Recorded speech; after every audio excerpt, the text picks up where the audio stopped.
Video का शुरू होता है और हमें दिखाया जाता है कि ज़ाओयान अपने सारे फोर्स को मिला के खड़ा हुआ होता है। और उसी के बाद हमें दिखाया जाता है कि ज़िमा एम्पायर जो प्राइमर क्लैन के ऊपर अटैक किया था वो अभी अटैक कर रहा है। अभी सैंड एम्परर को दिखाया जाता है और बोलता है कि ज़ाओयान आ जाएगा, ये मैंने कभी नहीं सोचा था और हमें पता भी नहीं था कि ज़ाओयान अभी इतना ताकतवर बन जाएगा।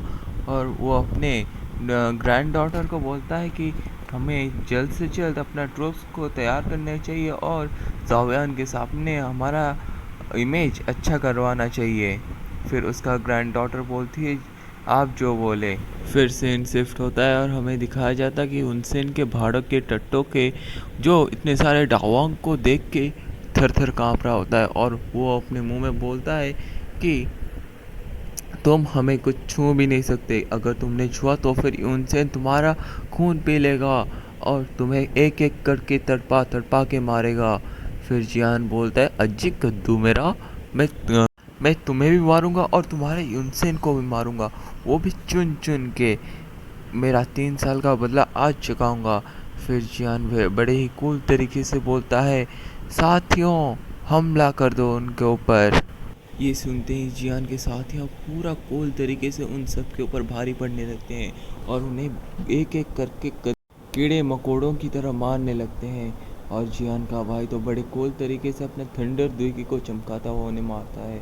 फिर वो दो डावांग के बंदे बोलते हैं जियान तुम ही गलत कर रहे हो, और वो अपना एक मोटिवेशन स्पीच देता हुआ बोलता है यून सैन के बंदों जो भी यहाँ है सब सुन लो, जब तक हम हैं तब तक ये प्राइमर क्लैन हमसे नहीं जीत सकता, चलो आक्रमण करो।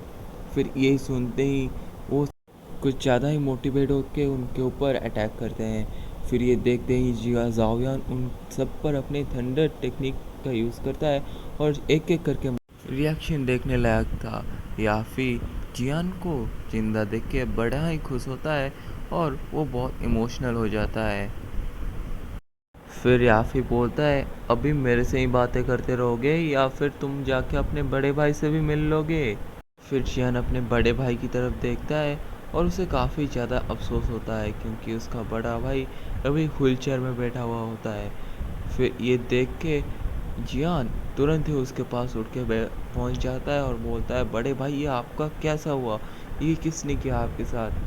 फिर उसका बड़ा भाई बोलता है लास्ट टाइम जब यूनसेन ने हमारे ऊपर अटैक किया था तब मेरा पैर में पॉइजन घुस गया था, इसलिए मैं ऐसा हो गया। फिर वो बोलता है कि मेरे को पता था कि ज़ाओयान बहुत टैलेंटेड है, लेकिन तुम कैसे डावांग में पहुंच गए। फिर ये सुन के उसका सेकंड ब्रदर घबराने लगता है और बोलता है ये तो जियान का कमाल है कि मैं ऐसे पहुंच पाया, वरना मैं तो अभी तक दाव दाव से में ही होता। फिर जियान अपने बड़े भाई के पैर की तरफ देखता है और बोलता है बड़े भाई मेरे वजह से आप सबको कष्ट हुआ है, मेरे वजह से आप सभी को इधर उधर से भागना पड़ा है, मेरे वजह से ही ये सब हो रहा है। और मैं आज से वादा करता हूँ आज के बाद हमारा सेक्ट कभी भी नीचे नहीं झुकेगा, आज के बाद हमारा सेक्ट हमेशा ऊंचाई पर ही रहेगा। फिर जियान बड़े कूल तरीके से उठता है और याफी को बोलता है याफी अपने बंदों को जल्दी से पीछे ले आओ, मैं आज इस ऑनलाइन सेट का महाबैन करने वाला हूँ। फिर याफी तुरंत ही अपने बंदों को वापस बुला लेती है। फिर जियान अपना पंख फैला के आसमान में उड़ता है। फिर वो अपना मिक्स्ड हुआ हेवनली फ्लेम को अलग अलग करने लगता है, एक हाथ में ग्रीन लोटस फ्लेम और एक हाथ में फॉल हार्ट फ्लेम, और वो फॉल हार्ट फ्लेम का फुल पावर रिलीज़ करने लगता है। जैसे ही वो अपना फॉलन हार्ट फ्लेम का फुल पावर रिलीज़ करता है वहाँ पर सारे ऑनलाइन के बंदे भुट्टे की तरह भुन के फटने लगते हैं, जैसे कि बारूद है लेकिन पटाखा फट नहीं रहा, वैसे ही वो सब एक एक करके फट रहे हैं। उनमें से कुछ बंदा तो भागने की भी कोशिश करते हैं लेकिन उसका कोई फ़ायदा नहीं होता। फिर ये सब देख के उसका बड़ा भाई याफी सब चौंक, ये क्या हो गया, जियान तो बहुत ही नरम दिल का इंसान था, आज ये इतना क्रूअल और इतना अत्याचारी कैसे बन गया। फिर उसका बड़ा भाई बोलता है जो वो अच्छा के लिए हुआ। फिर हमें दिखाया जाता है कि जो बंदे भाग रहे थे वो वो वहाँ से जाके रॉयल फैमिली के गार्ड के आगे होते हैं। फिर रॉयल गार्ड उन्हें आके बंदी बना लेते हैं। फिर रॉयल गार्ड का प्रिंसेस जो कि सैंड सैंड एम्परर का डॉटर था, वो ग्रैंड डॉटर था, वो याफी से आके बोलता है कि हमें ट्रूप्स को तैयार करने में थोड़ी देरी लगी। फिर याफी भी समझ जाती है ये चूतिए हमारे मदद करने नहीं आए, ये जियान को इम्प्रेस करने के लिए ही आया है। फिर वहाँ पर आसमान में एक जोर का धमाका होता है, जो जियान देखे उड़ तुरंत ही वहाँ से उड़ के आसमान में चला जाता है। फिर वहाँ पर जाके वो आइस एम्परर को बोलता है, आइस एम्परर अब चलो हम दोनों मिलके इनको मार डालते हैं। फिर वहाँ पर आइस एम्परर और जियान मिलके उन दोनों का लगे तेरी मारने में लगे हुए थे। फिर वो लगे तेरी मारने में लगे हुए थे। फिर वो दो बंदे अपनी जान बचाते हुए भाग रहे थे। आइस एम्परर एक डाओवांग के बंदे को मारने में लगा था और दूसरी तरफ जाओयान और एक डाओवांग का एल्डर को मारने में लगा हुआ था। ये देखकर एक डाओवांग का एल्डर जाके अपना ही एक साथी को जियान की तरफ फेंक देता है।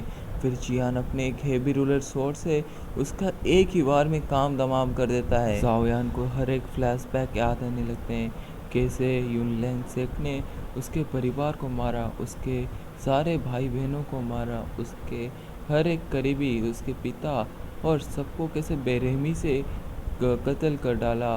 फिर यही देख के वो एक ही बार में दो दो तीन तीन एल्डरों को एक ही साथ में आसमान से टपका रहा था, जैसे कि डाउआंग का बारिश हो रहा हो, लेकिन जिंदा नहीं, मरे हुए।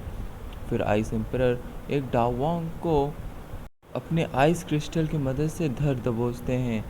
फिर वो दो डाउआंग एक शील्ड बना के अपने आप को प्रोटेक्ट करने लगते हैं, लेकिन उस सब का कोई फ़ायदा नहीं, क्योंकि जियान अपना हेवी रिलोड स्वॉर्ड लेके उनके ऊपर अटैक कर देता है, जिसे देखकर आइस एम्परर शॉक, उसके सारे दोस्त शॉक, अरे बवासीर के मेले ये कैसे हो गया, जियान अब ऐसे इतना कितना पावरफुल हो गया, और वो कितना पावरफुल है ये देखकर याफी भी घबरा जाती है, क्योंकि उसे नहीं लगा था कि वो उन दो डाउवांग को ऐसे कुत्तों की तरह मारेगा। वो सोचती है कि जियान कितना पावरफुल हो सकता है। इतने में ही वो एक डाउवांग का वॉरियर को छत से टपका देता है। फिर एक बार में ऑक्टेट पंच करके दूसरे डाउवांग को नीचे गिराता है और ग्रेविटेशनल पुल से उसे ऊपर खींचने लगता है। फिर वो अपना हेवी रूलर स्वॉर्ड को फुल चार्ज करता है और एक ही बार में दे मारता है, उस जिससे उस एल्डर का छित्र छित्र उड़ जाते हैं। फिर हमें जियान का गुस्सा दिखाया जाता है, जो कि बहुत ही भयंकर होता है, जो यूनलैंड सेक की तरफ जा रहा था। जियान इतना तेज़ दहाड़ता है कि यूनलैंड सेक भी कांप जाता है। वहाँ पर यूनसुन, जो वहाँ पर बैठ के कल्टीवेट कर रही थी, वो भी पता लगा लेती है कि वहाँ पर जाओयान वापस लौट आया है।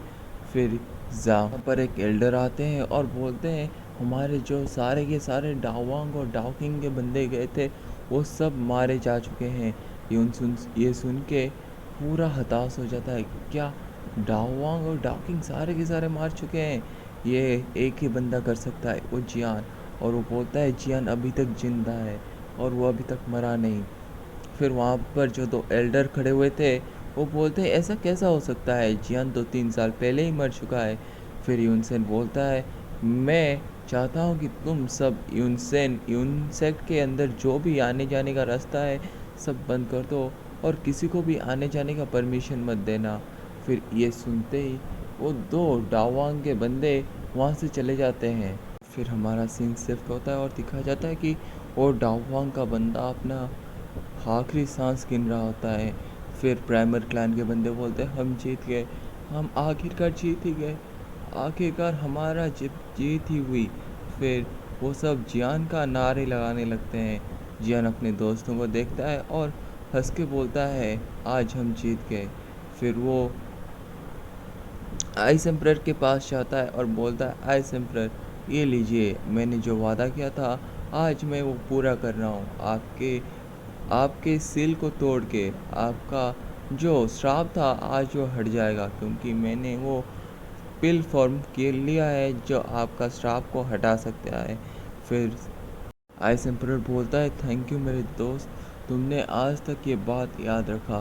फिर हमारा हीरो वहाँ से खुशी खुशी चल जाता है और दिखाया जाता है प्राइमर क्लैन के हॉल में, जो वहाँ पर सब बैठ के बोलते हैं जियान की वजह से आज हम जीत पाए हैं।